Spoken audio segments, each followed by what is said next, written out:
കടുകുമണിയുടെ ഒരു പുതിയ എപ്പിസോഡിലേക്ക് ഏവർക്കും സ്വാഗതം. മിഷനെ അറിയുവാൻ, മിഷനെ സ്നേഹിക്കുവാൻ, മിഷണറി ആകുവാൻ സീറോ മലബാർ സഭയുടെ പ്രേക്ഷിത മുന്നണിയായ സെയിന്റ് തോമസ് മിഷണറി സൊസൈറ്റിയുടെ സുവർണ ജൂബിലി സമ്മാനം കടുകുമണി അപ്പസ്തലോയിൽ അയക്കപ്പെട്ടവർ MSTയുടെ മാധ്യമഭാഗമായ ഇമ്പാക്റ്റും ഷാലോം ടിവിയും ചേർന്നൊരുക്കുന്ന ഈ വിശ്വാസ പരിശീലന കളരിയിലേക്ക് ഏവർക്കും സ്വാഗതം. പ്രിയമുള്ളവരെ, ഇതുവരെ നാം അറിഞ്ഞതും മനസ്സിലാക്കിയതും എങ്ങനെ വിശ്വാസത്തിൽ വളരാം എന്നതിനെ കുറിച്ചാണ്. എന്നാൽ ഇന്ന് നമ്മൾ പഠിക്കാൻ പോകുന്നത് നമ്മുടെ ജീവിതത്തിൽ, വിശ്വാസ ജീവിതത്തിൽ നാം നേരിടുന്ന പ്രതിസന്ധികളെ കുറിച്ചാണ്. നമ്മൾ അറിഞ്ഞും അറിയാതെയും ഒത്തിരി പ്രലോഭനങ്ങളിലും പ്രതിസന്ധികളിലും അകപ്പെട്ടു പോകാറുണ്ട്. ഇവയെ എങ്ങനെ നേരിടാം, ഇവയെ എങ്ങനെ അതിജീവിക്കാം എന്നതിനെ കുറിച്ച് നമുക്ക് ഗ്രഹിക്കാനായി ജോസച്ചന്റെയും കടുകുമണി കൂട്ടുകാരുടെയും അടുക്കിലേക്ക് പോകാം. സഭ വിശ്വാസ സമൂഹം ആണ് എന്നുള്ളതാണ് പഠിച്ചുകൊണ്ടിരിക്കുന്നത്. എന്താണ് വിശ്വാസം എന്ന് നമ്മൾ പഠിച്ചു കഴിഞ്ഞു. ഈ വിശ്വാസത്തിനെതിരായിട്ടുള്ള സിദ്ധാന്തങ്ങൾ എന്താണ് എന്ന് നമ്മൾ പഠിച്ചു കഴിഞ്ഞു. ഇനി നമ്മൾ പഠിക്കാൻ പോകുന്നത് ഈ വിശ്വാസ ജീവിതത്തിൽ നമ്മൾ നേരിടുന്ന തിന്മകൾ എന്തൊക്കെയാണ് എന്നാണ് പഠിക്കുവാൻ പോകുന്നത്. തീർച്ചയായിട്ടും നമുക്കറിയാം, വിശ്വാസത്തിൽ വളരുമ്പോൾ തിന്മകളുടെ ശക്തികളും അതോടൊപ്പം തന്നെ ഉണ്ടാകും, നമ്മളെ പ്രലോഭിപ്പിക്കുവാൻ വേണ്ടി, വിശ്വാസത്തിൽ നിന്ന് പിന്തിരിപ്പിക്കുവാൻ വേണ്ടി. അതുകൊണ്ട് തീർച്ചയായിട്ടും ഈ ക്ലാസ്സിലൂടെ നമ്മൾ പഠിക്കുവാൻ പോകുന്നത് വിശ്വാസത്തിനെതിരായി വരുന്ന തിന്മകളെ പറ്റിയാണ്. പ്രിയ കടുകുമണി കൂട്ടുകാരെ, നമ്മളൊക്കെ സാധാരണക്കാരാണ്. തീർച്ചയായിട്ടും നമ്മുടെ ജീവിതത്തിലും അനേകം പ്രലോഭനങ്ങൾ നമ്മൾ നേരിടാറുണ്ട്.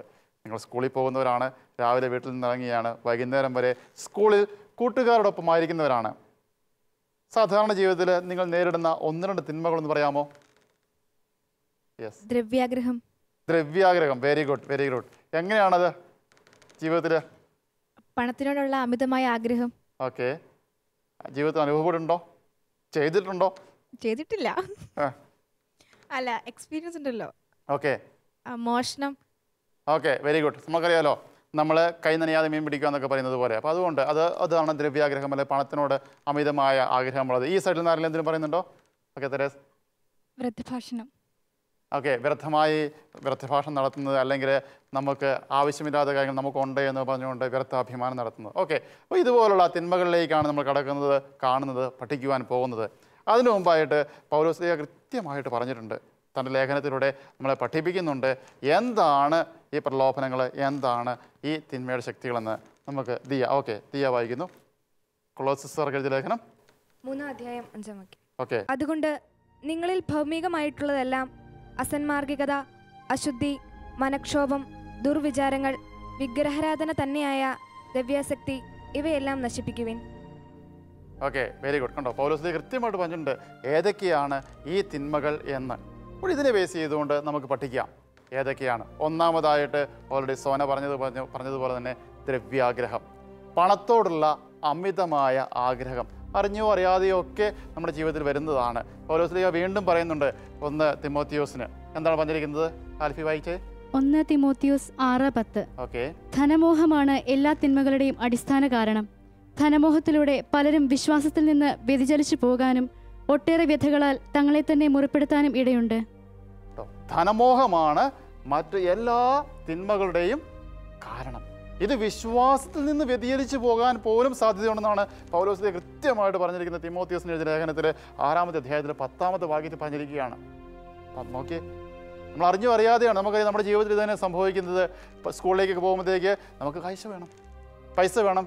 അറിഞ്ഞോ അറിയാതെ ചിലപ്പോൾ നമ്മൾ മറ്റു മാർഗങ്ങളിലൂടെ പൈസ സമ്പാദിക്കാൻ ശ്രമിക്കുകയാണ്.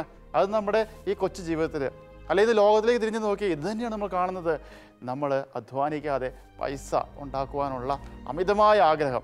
പൈസ വന്നാലോ അതോടൊപ്പം തന്നെ മറ്റാഗ്രഹങ്ങൾ വരികയാണ്. എനിക്ക് അത് ദൂരത്തടിക്കണം, അതിനുവേണ്ടി ആവശ്യമില്ലാത്ത സാധനങ്ങളൊക്കെ മേടിച്ചു കൂട്ടുന്നു, അത് ആസ്വദിക്കുന്നു. അതെല്ലാം മേടിച്ചു കൂട്ടി കഴിയുമ്പോഴത്തേക്ക് വീണ്ടും സമയം നമ്മൾ വ്യർത്ഥമായിട്ട് ചിലവഴിക്കുകയാണ് ആവശ്യമില്ലാതെ.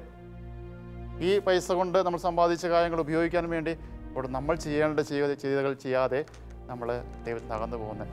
ധനവാൻ ഒരിക്കലും സ്വർഗരാജ്യത്തിൽ പ്രവേശിക്കുകയില്ലെന്നാണ് പറഞ്ഞിരിക്കുന്നത്, അല്ലേ? ധനവാൻ ഒരിക്കലും സ്വർഗരാജ്യത്തിൽ പ്രവേശിക്കുകയില്ല എന്നാണ് മത്തായിയുടെ സുവിശേഷത്തിൽ പറയുന്നുണ്ട്. സോനി ഒന്ന് വായിച്ചേ. വീണ്ടും ഞാൻ നിങ്ങളോട് പറയും, ധനവാൻ സ്വർഗരാജ്യത്തിൽ പ്രവേശിക്കുന്നതിനേക്കാൾ എളുപ്പം ഒട്ടകം സൂചിക്കുഴയിലൂടെ കടക്കുന്നതാണ്. മത്തായി 19:24. മത്തായി 19:24 പറയുകയാണ്, ധനവാൻ, കൃത്യമായി ധനം ഉള്ളവൻ സ്വർഗരാജ്യത്തിൽ പ്രവേശിക്കുന്നതിനേക്കാൾ എളുപ്പം ഒട്ടകം സൂചിക്കുഴയിലൂടെ കടക്കണം. അതാണ് പറഞ്ഞത്. കാരണം ധനം നമ്മുടെ ജീവിതത്തിലേക്ക് വന്നു കഴിയുമ്പോൾ അറിഞ്ഞോ അറിയാതെയോ നമ്മൾ ദൈവത്തെ മറക്കാൻ സാധ്യതയുണ്ട്. വിശ്വാസത്തിൽ നിന്ന് പുറകോട്ട് പോകാൻ സാധ്യതയുണ്ട്. വിശ്വാസത്തിൻ്റെതായ ആ വേരിൻ്റെ ഓട്ടം കുറയാൻ സാധ്യതയുണ്ടാവും. കാരണം ദൈവത്തെ മറന്ന് ധനം, നമുക്കറിയാം ഇന്ന് ലോകത്തിലെ ഏത് വസ്തുക്കൾ വേണമെങ്കിലും നമുക്ക് ധനത്തിലൂടെ സമ്പാദിക്കാൻ സാധിക്കും. അതുകൊണ്ട് ഈ ലോകത്തിൻ്റെ പുറകെ പോകാൻ സാധ്യതയുണ്ട് എന്നുള്ളതാണ്. ഒന്നാമത്തെ തിന്മയാണ് ദ്രവ്യാഗ്രഹം. രണ്ടാമത്തതാണ് വ്യർത്ഥാഭിമാനം. പലപ്പോഴും നമ്മുടെ കുഞ്ഞ് ഹൃദയങ്ങളിൽ, കുഞ്ഞ് മനസ്സിൽ ഉണ്ടാകുന്നതാണ് ഈ വ്യർത്ഥാഭിമാനം. എനിക്ക് ഇല്ലാത്തത് എനിക്കുണ്ട് എന്ന് ഭാവിച്ചുകൊണ്ട് നമ്മൾ പെരുമാറുന്നത്, ജീവിക്കുന്നത് അല്ലേ. എനിക്ക് നല്ല സൗന്ദര്യമുണ്ട് എന്ന് പറഞ്ഞുകൊണ്ട് നടക്കുക അല്ലേ, അതിനുവേണ്ടി പരിശ്രമിക്കുക. എനിക്ക് സൗന്ദര്യമില്ല, ദൈവം തന്ന സൗന്ദര്യമുണ്ട്, അതിനെ മനസ്സിലാക്കുന്നതിന് ഉപരിയായിട്ട് ഞാൻ ലോകസുന്ദരനാണ്, സുന്ദരിയാണ് എന്ന് പറഞ്ഞ് നടക്കുന്നത്. അല്ലെ, എനിക്ക് പാടാൻ കഴിവുണ്ട്, എനിക്ക് പഠിക്കാൻ കഴിവുണ്ട് എന്ന് പറഞ്ഞുകൊണ്ട് മറ്റുള്ളവരുടെ മുമ്പിൽ നമ്മൾ അഭിനയിക്കുകയാണ്. എനിക്കുള്ളതിനെ ഉള്ളതുപോലെ ഞാൻ അംഗീകരിച്ച് അത് മറ്റുള്ളവരുടെ മുമ്പിൽ പ്രകടിപ്പിക്കുമ്പോഴാണ് ദൈവത്തിന് ഇഷ്ടപ്പെട്ട മക്കളായി തീരുന്നത്. എനിക്കില്ലാത്തത് എനിക്കുണ്ട് എന്ന് പറഞ്ഞുകൊണ്ട് ഞാൻ വ്യർത്ഥമായിട്ട് അഭിമാനിക്കുക ചെയ്യുമ്പോൾ ഞാൻ എൻ്റെ തന്നെ കുഴിയാണ് കുഴിക്കുന്നത്. ഒരു കാലത്ത്, ഒരു സമയത്ത് ആൾക്കാർ മനസ്സിലാക്കും ഇതൊന്നും ഇല്ലാത്തതാണ് എന്നുള്ളത്. മറ്റുള്ളവരുടെ മുമ്പിൽ നമ്മൾ നാണക്കേടിൻ്റെ ഒരു പ്രതീകമായി തീരും. അതുകൊണ്ടാണ് വ്യർത്ഥാഭിമാനം എപ്പോഴും നമ്മുടെ ജീവിതത്തിൽ കടന്നുകൂടാൻ സാധ്യതയുള്ള ഒരു പാപമാണ്, അല്ലെങ്കിൽ ദുഷ്ചിന്തയാണ്. സമൂഹത്തിൽ അറിഞ്ഞോ അറിയാതെ നമ്മുടെ ജീവിതത്തിൽ വന്നു പോകുന്നതാണ് ഈ വ്യർത്ഥാഭിമാനം. നിങ്ങളുടെ ജീവിതത്തിൽ അങ്ങനെ ഉണ്ടായിട്ടുണ്ടോ? തേജസ്സോടെ ആദ്യമേ പറഞ്ഞായിരുന്നു വ്യർത്ഥാഭിമാനം അല്ലെങ്കിൽ നമ്മളെ തന്നെ ഉള്ളത് സ്കൂളിലൊക്കെ സംഭവിക്കുന്നതാണ്. അതുകൊണ്ട് വ്യർത്ഥാഭിമാനം. അപ്പോൾ ദ്രവ്യാഗ്രഹം, വ്യർത്ഥാഭിമാനം. ഇനി മൂന്നാമതായിട്ട് എന്താണ് നമ്മുടെ ജീവിതത്തിൽ സാധാരണഗതിയിൽ നമ്മൾ നേരിടുന്ന വെല്ലുവിളി അല്ലെങ്കിൽ പ്രലോഭനങ്ങളിലൊന്ന് എന്ന് പറയുന്നത് വിശ്വാസത്തിൻ്റെ വളർച്ചയ്ക്ക് തടസ്സമായി നിൽക്കുന്ന ഒരു പ്രലോഭനമാണ് ധൂർത്ത്. നമ്മൾ അറിഞ്ഞോ അറിയാതെയോ നമ്മൾ നമ്മുടെ ജീവിതത്തിൽ ചെലവഴിക്കുമ്പോൾ, ആവശ്യത്തിൽ കൂടുതൽ നമ്മൾ ചെലവഴിക്കുമ്പോൾ നമ്മൾ ചിന്തിക്കും, സാധാരണഗതിയിൽ എന്താ ചിന്തിക്കുന്നത്, ധൂർത്ത് എന്ന് പറയുമ്പോൾ നമ്മൾ ചിന്തിക്കും പൈസ മാത്രമല്ല, നമ്മുടെ ഭൂമിയാകാം, ജലമാകാം, വായുവാകാം, നമ്മുടെ സമയമാകാം. ഇതെല്ലാം വ്യർത്ഥമായി യാതൊരുവിധ ഉപയോഗമില്ലാതെ നമ്മൾ ചെലവഴിക്കുമ്പോൾ തീർച്ചയായിട്ടും നമ്മൾ തിന്മയിലേക്ക് വീഴുകയാണ്. കാരണം നമുക്കറിയാം, ഇന്ന് ലോകത്തിൽ തിരിഞ്ഞു നോക്കുകയാണെങ്കിൽ ഇഷ്ടംപോലെ ജനങ്ങളുണ്ട്, ഒരു നേരത്തെ ഭക്ഷണത്തിന് പോലും വകയില്ലാതെ കഴിയുന്നവർ. ആ സമയത്ത് നമ്മൾ ഇഷ്ടംപോലെ ഭക്ഷണം എടുക്കുകയും കഴിക്കാതെ വേസ്റ്റാക്കി കളയുകയും ചെയ്യുന്നത് ധൂർത്താണ്. അല്ലെങ്കിൽ പൈസയുടെ കാര്യം നമ്മൾ ചിന്തിക്കാം, പലപ്പോഴും ചിന്തിക്കുന്നതാണ്. നമുക്ക് ആവശ്യത്തിൽ കൂടുതൽ പൈസ നമ്മുടെ പപ്പായും മമ്മിയൊക്കെ ഉണ്ടാക്കിയിട്ടുണ്ട്. നമ്മൾ എത്ര പേരുണ്ട് അതിനകത്ത് നിന്നൊരു ദശാംശം, ഓക്കെ പപ്പ മമ്മി എനിക്ക് ഇത്രയും വേണ്ട, അല്ലെങ്കിൽ ഇത്രയും നല്ല ഷർട്ട് എനിക്ക് വേണ്ട, ഇത്രയും നല്ല ഉടുപ്പ് എനിക്ക് വേണ്ട, അതിൻ്റെ പകുതി പൈസയുടെ ഉടുപ്പ് മതി, ബാക്കി എന്നെ ആൾക്ക് കൊടുത്തേക്കാം, ആ കൊച്ചിന് അല്ലെങ്കിൽ എൻ്റെ ആ കൂട്ടുകാരിക്ക് അത് മേടിക്കാനുള്ള പൈസ ഇല്ല എന്ന് പറയുന്നവർ എത്ര പേരുണ്ട്? നമ്മൾ പലപ്പോഴും നമുക്കറിയാം നമ്മുടെ ജീവിതത്തിൽ എന്താണ് സംഭവിക്കുന്നത്, നമ്മുടെ പപ്പായ്ക്കും മമ്മിക്കും അല്ലെങ്കിൽ നമ്മുടെ വീട്ടുകാർക്ക് ആവശ്യത്തിനുള്ള പൈസ ഇല്ലെങ്കിൽ പോലും നമ്മൾ എവിടെയെങ്കിലും കാണുകയാണ്, ആ സിനിമാ നടൻ, ആ സിനിമാ നടി ഇതിട്ടിട്ടുണ്ട്, അതുകൊണ്ട് എനിക്കും വേണം. ഏതാണ്? അനാർക്കലി അല്ലേ, കറാച്ചി. ആ സിനിമയെ കണ്ടു പപ്പ, ആ സിനിമയെ കണ്ടു മമ്മി, എനിക്കും വേണം ഒരെണ്ണം. നമ്മൾ പറയുകയാണ്, ധൂർത്താണ്. കാരണം നമുക്കറിയാം ഒരു നേരത്തെ ഭക്ഷണത്തിന് വേണ്ടി അധ്വാനിക്കുകയാണ്, നമ്മുടെ സ്കൂൾ ഫീസുകൾ കൊടുക്കാൻ വേണ്ടി അധ്വാനിക്കുകയാണ് നമ്മുടെ പപ്പായും മമ്മിയും. അവിടെയാണ് നമ്മൾ ഈ അനാർക്കലിയും കറാച്ചിയുമായിട്ട് ചെല്ലുന്നത്. എത്രമാത്രം പൈസയാണ് അതിനു വേണ്ടി ചെലവഴിക്കുന്നത് നമ്മൾ. അതുകൊണ്ടാണ് ഞാൻ പറയുന്നത്, വിശ്വാസത്തിൽ വളരുന്ന നമ്മൾ ചിന്തിക്കേണ്ടതാണ്, നമ്മൾ ധൂർത്തിന് അടിമപ്പെട്ടു പോകരുത്. നമുക്ക് ആവശ്യമുള്ളത് തീർച്ചയായിട്ടും വേണം, അതിനുള്ളത് ദൈവം നമുക്ക് നൽകും. അത് ആവശ്യമുള്ളത് ഉപയോഗിക്കുക, ഇല്ലാത്തവന് കൊടുക്കുവാൻ വേണ്ടി. അതോടൊപ്പം നമുക്കറിയാം, ഈ വർഷം കഴിഞ്ഞ വർഷം മാർപ്പാപ്പ നമുക്ക് നൽകിയ മനോഹരമായ ഒരു ലേഖനമുണ്ട്, ലൗദാത്തോ സി എന്ന് പറഞ്ഞുകൊണ്ട്, ദൈവത്തിന് സ്തുതി. വളരെ കൃത്യമായിട്ട് പറഞ്ഞിട്ടുണ്ട് ഈ ധൂർത്തിനെ പറ്റി. ഇന്ന് ലോകത്തിൽ വളർന്നുകൊണ്ടിരിക്കുന്നതാണ് ഈ വ്യത്യാസം. ഉള്ളവന് ഇഷ്ടം പോലെയുണ്ട്, ഇല്ലാത്തവന് തീർത്തും ഇല്ലാതായിക്കൊണ്ടിരിക്കുകയാണ്. അപ്പോൾ പ്രകൃതിയെ സ്നേഹിക്കുന്നതോടൊപ്പം തന്നെ കൃത്യമായിട്ട് മാർപ്പാപ്പ ആവർത്തിച്ച് പറഞ്ഞതാണ്, എല്ലാവരെയും ഒരുപോലെ കാണുവാനും എല്ലാവരുമായിട്ട് പങ്കുവയ്ക്കുവാനും. അപ്പോൾ ധൂർത്ത് എന്ന് പറയുന്ന ആ തിന്മ നമ്മുടെ മനസ്സിൽ, നമ്മുടെ ചിന്തയിൽ, നമ്മുടെ പ്രവൃത്തിയിൽ വന്നു കഴിയുമ്പോൾ അറിഞ്ഞോ അറിയാതെയോ ഈ വിശ്വാസത്തിൽ നിന്ന് നമ്മൾ പുറകോട്ട് പോവുകയാണ്. വിശ്വാസത്തിൻ്റെ വേരോട്ടം നിലയ്ക്കുകയാണ്. പ്രിയ കൂട്ടുകാരെ, നമ്മൾ കണ്ടു കഴിഞ്ഞു. ഏതൊക്കെയാണ്? 3 കണ്ടു കഴിഞ്ഞു ഓൾറെഡി അല്ലേ? ഏതൊക്കെയാണ് നമ്മൾ കണ്ട തിന്മകൾ? നമ്മുടെ വിശ്വാസ ജീവിതത്തിൽ തടസ്സമായി നിൽക്കാൻ സാധ്യതയുള്ള 3 തിന്മകൾ ഏതൊക്കെയാണ്? ദ്രവ്യാഗ്രഹം, വ്യർത്ഥാഭിമാനം, ധൂർത്ത്. അടുത്തതാണ് ഉപഭോഗ തൃഷ്ണ എന്ന് പറയുന്നത്. ഇന്ന് നമുക്കറിയാം, ഈ ലോകത്തിൽ മാധ്യമങ്ങളിലൂടെയും മറ്റുമായിട്ട് ഇഷ്ടം പോലെ പരസ്യങ്ങളായിട്ട് വരികയാണ്. കമ്പോളവൽക്കരിക്കപ്പെട്ടിരിക്കുകയാണ് ഇന്നത്തെ സംസ്കാരം, ഇന്നത്തെ ജീവിതം എന്ന് പറയുന്നത്. അപ്പോൾ അവിടെയാണ് ഈ പറഞ്ഞതുപോലുള്ള ലൗകിക വസ്തുക്കൾക്ക് വേണ്ടിയുള്ള അമിതമായ ആഗ്രഹം അല്ലേ? ഒരു പ്രാവശ്യം ഞാൻ ഓർക്കുന്നുണ്ട്, ഒരു കൊച്ചിനോട് ചോദിച്ചപ്പോഴത്തേക്ക് പറഞ്ഞു, എൻ്റെ അച്ഛാ, എൻ്റെ ജീവിതത്തിൽ ഏക ആഗ്രഹം എന്ന് പറഞ്ഞിട്ടുണ്ടെങ്കിൽ എനിക്ക് ഒരു ബുള്ളറ്റ് മേടിക്കണം. 6ാം ക്ലാസ്സിലായതേ ഉള്ളൂ. അറിഞ്ഞോ അറിയാതെയോ നമ്മുടെ ജീവിതത്തിലേക്ക് കടന്നു വരുന്നതാണ്. ബാക്കിയെല്ലാം പറഞ്ഞേക്കാം, എനിക്ക് ബുള്ളറ്റ് മേടിക്കണം, അത് മാത്രമേ ഉള്ളൂ 6ാം ക്ലാസ്സിൽ എത്തിയപ്പോഴേക്കും ഉള്ള ചിന്ത. അതിനുശേഷം 10 ഇരുന്ന് എനിക്ക് 100 കിലോമീറ്റർ സ്പീഡിൽ പോകണം. അറിഞ്ഞോ അറിയാതെയോ നമ്മുടെ ജീവിതത്തിൽ ഉണ്ടാകുന്നതാണ് ഈ ഭോഗ തൃഷ്ണ എന്ന് പറയുന്നത്. അല്ലെങ്കിൽ ചില വസ്തുക്കളോട്, ചില മൊബൈൽ ഫോണുകൾ കാണുമ്പോഴത്തേക്ക് അത് മേടിക്കണം. അതിനുവേണ്ടിയാണ്. ബാക്കിയെല്ലാം നമ്മൾ പഠിക്കേണ്ട സമയമാണ്, അല്ലെങ്കിൽ നമ്മൾ പ്രാർത്ഥിക്കേണ്ട സമയമാണ്, ദൈവത്തോട് ചേർന്നിരിക്കേണ്ട സമയമാണ് എന്ന് പോലും മനസ്സിലാക്കാതെ പലപ്പോഴും ഏതെങ്കിലും വസ്തുവിലേക്ക് അല്ലെങ്കിൽ ഏതെങ്കിലും വസ്തു സ്വന്തമാക്കുവാനുള്ള അമിതമായ ആഗ്രഹം, ഇതാണ് ഭോഗതൃഷ്ണ. തീർച്ചയായിട്ടും നമുക്കറിയാം, നമ്മളിന്ന് നവമാധ്യമങ്ങളുടെ മധ്യയാണ് ജീവിക്കുന്നത്. അവിടെ ഏറ്റവും കൂടുതൽ പ്രലോഭനങ്ങൾ ഉണ്ടാകാൻ സാധ്യതയുമുള്ളതാണ്. എവിടെ തിരിഞ്ഞു നോക്കിയാലും ഇത് ഇത്യാദിയുള്ള പരസ്യങ്ങളാണ്. ഇതിൻ്റെതായിട്ടുള്ള പരസ്യങ്ങളും അതോടൊപ്പം തന്നെ അറിവുകളുമാണ് നമുക്ക് ലഭിച്ചുകൊണ്ടിരിക്കുന്നത്. വാർത്താമാധ്യമങ്ങൾ എടുത്ത് നോക്കിക്കോട്ടെ, അല്ലെങ്കിൽ പ്രിൻ്റഡ് മീഡിയ എടുത്ത് നോക്കട്ടെ, ദൃശ്യമാധ്യമങ്ങൾ എടുത്ത് നോക്കിയോ, എവിടെയാണെങ്കിലും ഇതുപോലുള്ള പരസ്യങ്ങളാണ്. വിശ്വാസത്തിൽ വളരുന്നവരായ നമ്മൾ, യേശുവിനോടൊത്തായിരിക്കുന്ന നമ്മൾ സൂക്ഷിച്ച് വേണം കൈകാര്യം ചെയ്യുവാൻ വേണ്ടി. ഇതുപോലുള്ള പ്രലോഭനങ്ങളിൽ വീണിട്ടുണ്ടെങ്കിൽ പലപ്പോഴും നമ്മുടെ വിശ്വാസത്തിൻ്റെ വേരോട്ട് കുറഞ്ഞു പോകാൻ സാധ്യതയുണ്ട്. അടുത്തതായിട്ടാണ് അധികാരമോഹം. കുഞ്ഞു ഹൃദയങ്ങളാണ്, കടുകുമണികളാണ് നമ്മൾ. പക്ഷേ ഇത് നമ്മുടെ ജീവിതത്തിൽ പലപ്പോഴും വളർന്നു വരുന്തോറും ഉണ്ടാകുന്നതാണ്. അധികാരം എന്ന് പറയുന്നത് ദൈവം നമുക്ക് മറ്റുള്ളവരെ സേവിക്കുവാൻ വേണ്ടി തന്നിരിക്കുന്നതാണ്. യേശുനാഥൻ പറഞ്ഞിട്ടുണ്ട്, ഞാൻ വന്നിരിക്കുന്നത് സേവിക്കുവാൻ വേണ്ടിയാണ് അല്ലേ? നിങ്ങൾ മറ്റുള്ളവരാൽ സേവിക്കപ്പെടാൻ വേണ്ടിയല്ല, സേവനത്തിന് വേണ്ടിയാണ് വന്നിരിക്കുന്നതാണ്. അധികാരം അത് മറ്റുള്ളവരെ സേവിക്കുവാൻ വേണ്ടിയുള്ളതാണ്. നമുക്ക് അധികാരമുണ്ടെങ്കിൽ, ഇപ്പോൾ നമ്മൾ പറയാം സ്കൂളിലേക്ക് ചെല്ലുകയാണ്, നിങ്ങൾ സ്കൂൾ ലീഡറായി തിരഞ്ഞെടുക്കപ്പെടുകയാണെങ്കിൽ, ക്ലാസ്സിൽ ലീഡറായി തിരഞ്ഞെടുക്കുന്നുണ്ടെങ്കിൽ ഞാൻ ലീഡറാണ് എന്ന് പറഞ്ഞുകൊണ്ട് അഭിമാനത്തോടെ എല്ലാവരുടെ മുമ്പിൽ എഴുന്നേറ്റ് നിൽക്കാൻ വേണ്ടിയല്ല, മറ്റുള്ളവർക്ക് എന്തെല്ലാം സഹായം വേണോ അതെല്ലാം ചെയ്തു കൊടുക്കുവാൻ വേണ്ടിയാണ് നമ്മളെയൊക്കെ ലീഡേഴ്സ് ആക്കുന്നത്, നേതാക്കന്മാർ ആക്കുന്നത്. അത് മനസ്സിലാക്കണം. ചിലരുണ്ട് സ്വമേധയാ നേതാക്കന്മാരാകുന്നവരുണ്ട്. നമ്മുടെ കഴിവ് കൊണ്ട് മറ്റുള്ളവരെല്ലാവരെയും ഓർഗനൈസ് ചെയ്യാനുള്ള കഴിവുകൾ കൊണ്ടൊക്കെ നമ്മൾ നേതാക്കന്മാരാകുന്നുണ്ട്. ഇവിടെ നമ്മൾ ശ്രദ്ധിക്കുക, മറ്റുള്ളവർ നമ്മളെ നേതാക്കന്മാരായിട്ട് അംഗീകരിച്ചാൽ അത് അവരെ സേവിക്കാൻ വേണ്ടിയുള്ള ഒരു അവസരമായിട്ട് കാണണം. ദൈവം നമുക്ക് നൽകിയ ഒരു അവസരമാണ് എന്ന് മനസ്സിലാക്കി അതനുസരിച്ച് ജീവിക്കണം. അതാണ് നമ്മുടെ ജീവിതത്തിൽ ആവശ്യമായിരിക്കുന്നത്. അധികാര മോഹം ഉണ്ടാകരുത്. എത്ര പഠിച്ചു നമ്മളിപ്പം? ദ്രവ്യാഗ്രഹം, വ്യർത്ഥാഭിമാനം, ധൂർത്ത്, ഉപഭോഗതൃഷ്ണ, അധികാര മോഹം. അടുത്തതാണ് ആഡംബര ഭ്രമണം. ആഡംബര വസ്തുക്കളോടുള്ള അമിതമായ ആഗ്രഹം പലപ്പോഴും നമുക്കറിയാം അല്ലേ? നിങ്ങൾക്ക് ഉണ്ടാകാൻ സാധ്യതകളാണ്. നല്ല ഫാഷൻ വസ്തുക്കൾ കാണുമ്പോൾ അല്ലേ, അല്ലെങ്കിൽ മറ്റുള്ളവർ കാണുന്നത് പോലെ നമ്മുടേതായ ഫാഷൻ രീതിയിൽ നമുക്ക് നമ്മളെ തന്നെ അവതരിപ്പിക്കാനുള്ള ആഗ്രഹങ്ങൾ, ആഭരണങ്ങളോടുള്ള അമിതമായ ആഗ്രഹം, ഇതൊക്കെയാണ്. അല്ലെങ്കിൽ തന്നെ നമ്മുടെ വ്യക്തിപരമായ ജീവിതത്തിൽ അല്ലെങ്കിൽ പൊതുസമൂഹത്തിലേക്ക് എടുത്തു നോക്കുകയാണെങ്കിൽ നമ്മുടെ ഭവനങ്ങൾ ഉണ്ടാക്കുമ്പോൾ അല്ലെങ്കിൽ ആഘോഷങ്ങളിൽ അനാവശ്യമായ പൈസകൾ ചെലവഴിച്ചുകൊണ്ടൊക്കെ നമ്മൾ ഇതാണ് ആഡംബര ഭ്രമത്തിലേക്ക് കടക്കുകയാണ്. ആഡംബരപൂർവമായ ഒരു ജീവിതം നയിക്കുവാൻ വേണ്ടി നമ്മൾ അറിഞ്ഞോ അറിയാതെയോ നമ്മളെ തന്നെ മാറ്റിയെടുക്കുകയാണ്.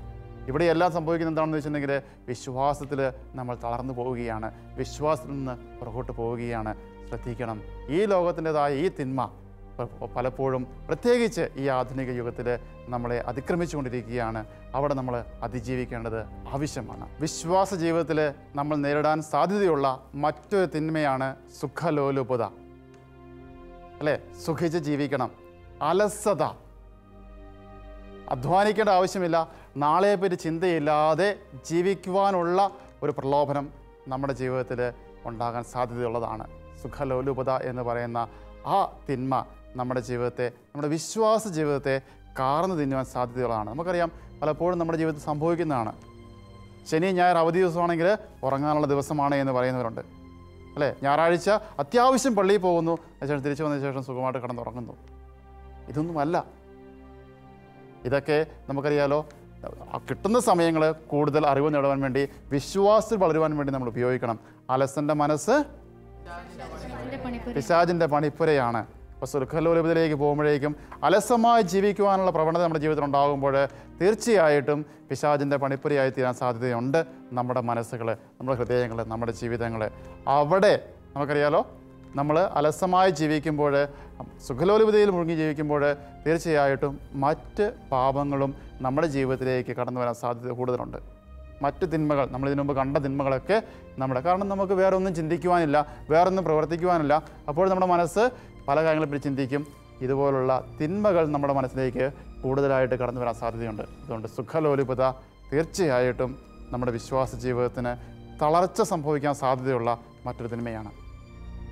അടുത്തതായി നമുക്കറിയാം അനാവശ്യമായ മത്സരബുദ്ധി. നമ്മുടെ സ്കൂളിലൊക്കെ പലപ്പോഴും ഉണ്ടാകുന്നതല്ലേ, അല്ലേ?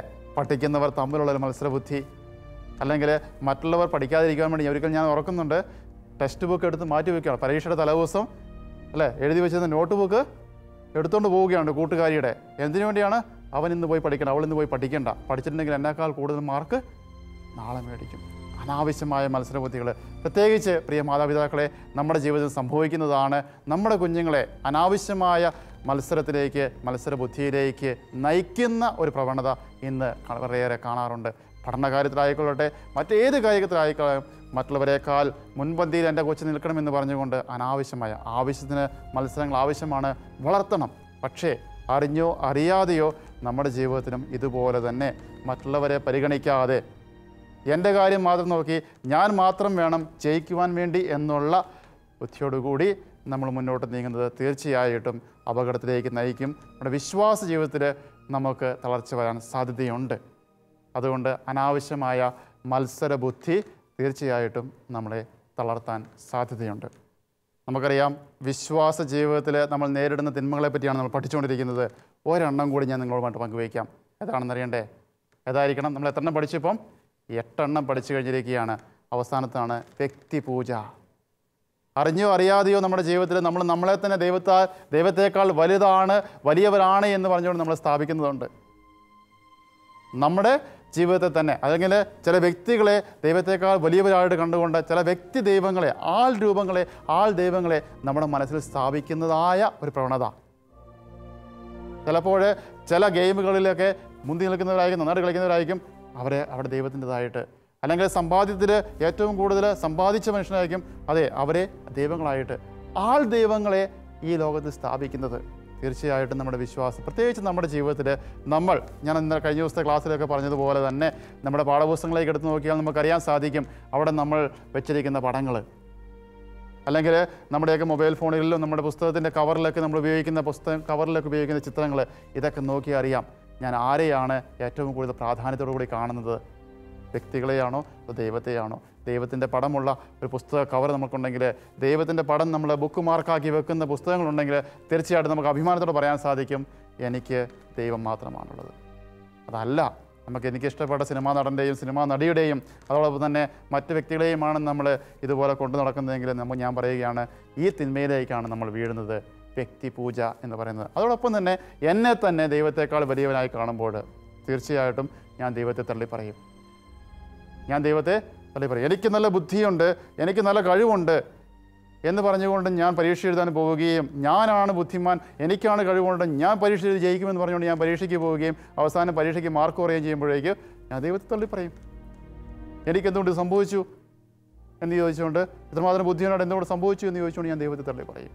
അതുകൊണ്ട് ദൈവത്തിൻ്റെ കരങ്ങളിലേക്ക് വിടുക, ദൈവത്തിന് ഒന്നാം സ്ഥാനം കൊടുക്കുക, ദൈവത്തിന് ആവശ്യമുണ്ടെങ്കിൽ ദൈവം ആഗ്രഹിക്കുന്നത് പോലെ എന്നുള്ള ആ മനോഭാവം നമ്മുടെ ജീവിതത്തിൽ ഉണ്ടാക്കുകയാണെങ്കിൽ, ദൈവത്തിന് വേണ്ടി ഞാൻ ചെയ്യുകയാണ്, ദൈവത്തിന് വേണ്ടി ഞാൻ പഠിക്കുകയാണ്, ദൈവം ആഗ്രഹിക്കുന്ന പോലെ നന്നായിട്ട് ചെയ്യുവാൻ വേണ്ടി, നന്നായിട്ട് ജയിക്കുവാൻ വേണ്ടി, ദൈവത്തിൻ്റെ നന്മയ്ക്ക് വേണ്ടി, ദൈവത്തിൻ്റെ മഹത്വത്തിന് വേണ്ടി, നല്ല മാർക്ക് മേടിക്കാൻ വേണ്ടി ഈ ചിന്താഗതികൾ നമ്മുടെ ജീവിതത്തിലേക്ക് വരുമ്പോൾ തീർച്ചയായിട്ടും നമ്മൾ ദൈവത്തിനാണ് ഒന്നാം സ്ഥാനം കൊടുക്കുന്നത്.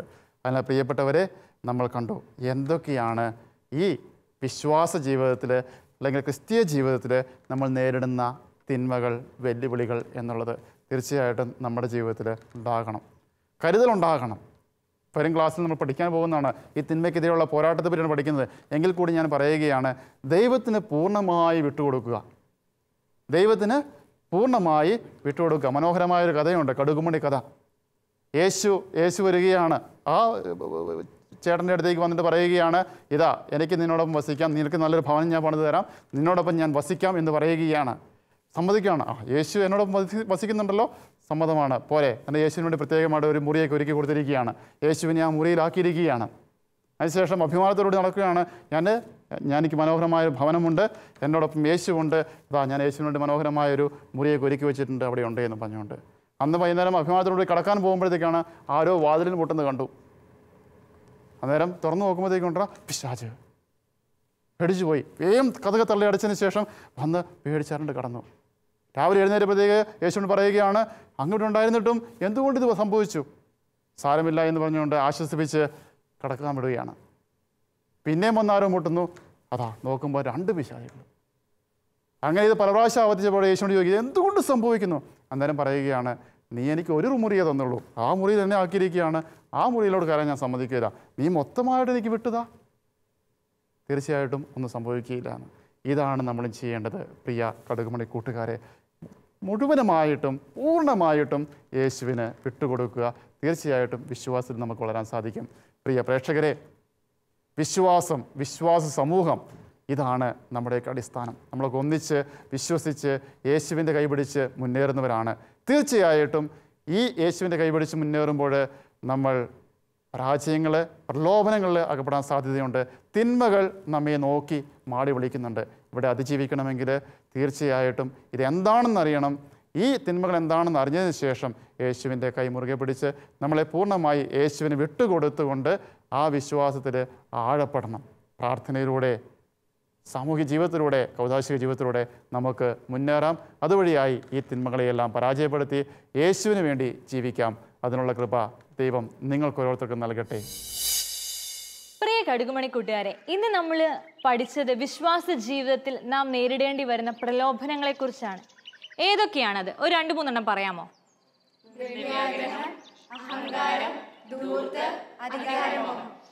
നമ്മൾ ഈശോയുടെ ജീവിതത്തിലേക്ക് തിരിഞ്ഞു നോക്കുകയാണെങ്കിൽ ഈശോയുടെ ജീവിതത്തിലും അവിടുന്ന് ഒത്തിരി പ്രലോഭനങ്ങളെ നേരിടേണ്ടി വന്നിട്ടുണ്ട്. മരുഭൂമിയിലെ പരീക്ഷണം അതിനൊരു ഉദാഹരണമാണ്. എന്നാൽ അതിലൊന്നും അകപ്പെടാതെ ഈശോ അതിനെ നേരിട്ടത് ഉപവാസവും പ്രാർത്ഥനയും വഴിയാണ്. ഇനി നമ്മൾ വിശുദ്ധരുടെ ജീവിതത്തിലേക്ക് നോക്കുകയാണെങ്കിൽ അവരും ഇതുപോലെ ഒത്തിരി പ്രലോഭനങ്ങളെ നേരിടേണ്ടി വന്നിട്ടുണ്ട്. പക്ഷേ അവയൊക്കെ അവർ ആത്മീയ സമരായുധങ്ങൾ ഉപയോഗിച്ചുകൊണ്ട് നേരിട്ടു.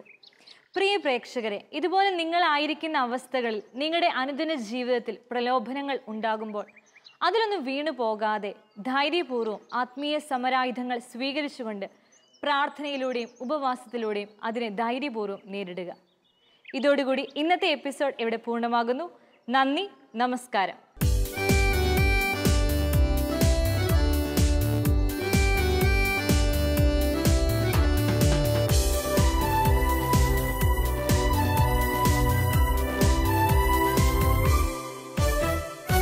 കൂട്ടുകാരൊപ്പം പാഠം പഠിക്കാം, പ്രേക്ഷിത പാതകളറിയാം, പ്രേക്ഷിത വയലിൽ വേലകൾ ചെയ്യാൻ നാഥനോടൊപ്പം പോകാം. ഭൂമിയിലെങ്ങും സാക്ഷികളാകാൻ അയക്കപ്പെട്ടവർ നാം. കടുകുമണി അപ്പോസ്തലനായ മിഷൻ, കടുകുമണി അപ്പോസ്തലനായ മിഷൻ.